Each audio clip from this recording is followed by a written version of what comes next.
In this video, I'm gonna teach you how to get a loan from the Truist Bank. It's a very quick and easy process, so make sure to follow along.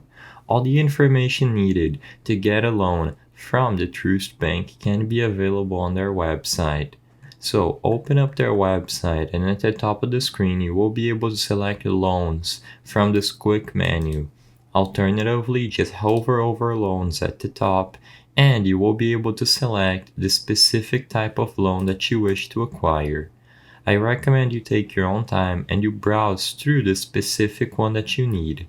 As you can see, you can click Learn More under any of them to explore the options, or you can select Take the Quiz at the top to see which specific loan is best for you. I'm just gonna go ahead and select Learn More next to Personal Loans, and you will be redirected to a page where once again you can compare all the plans that they offer.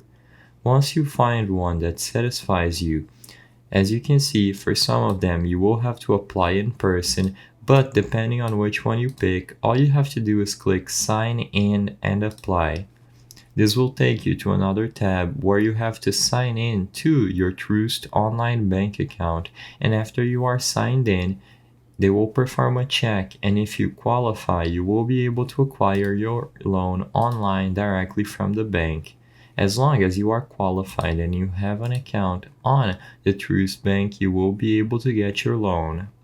I hope I was able to help you on how to get a loan from Truist Bank. If this video helped you, please be sure to leave a like and subscribe for more quick and easy tips. Thank you for watching.